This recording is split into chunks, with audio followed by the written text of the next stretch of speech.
We raised one of the other hot button issues people asked about. Why does your party support same-sex marriage? Because we believe marriage should be open to people regardless of their gender. And I think it is important to separate church and state. And I would give as an example divorce. Many churches will not marry divorcees, but the state does, and that position was taken. And we have that distinction. And no church has ever been forced to marry a divorcee, and equally no church would ever be forced to marry a same-sex couple. But I see marriage as a legal institution, although many churches, of course, bless religious or marital ceremonies.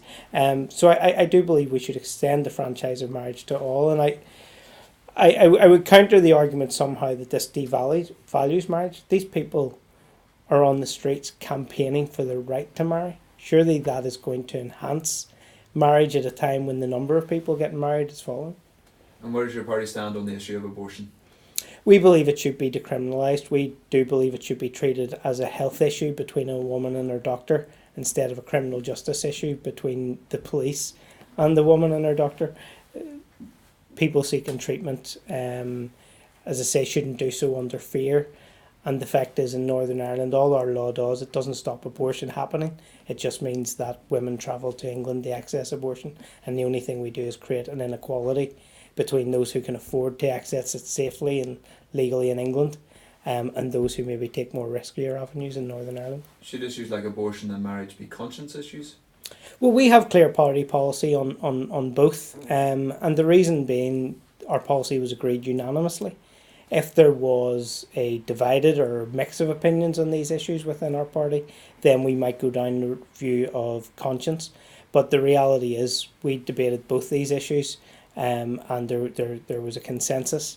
We require 2/3 majority on all policy, and we were well beyond that. There was barely a voice of dissent. Should we be doing more to take in refugees and asylum seekers here in Northern Ireland?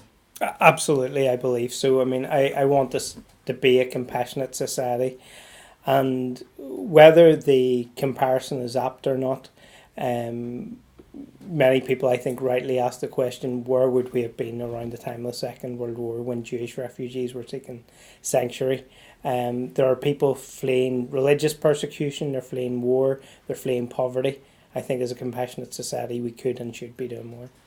Is there a role for faith in politics, and if so, what would it look like or should it look like? I think it's a really interesting question. I think faith for many people will inform their values.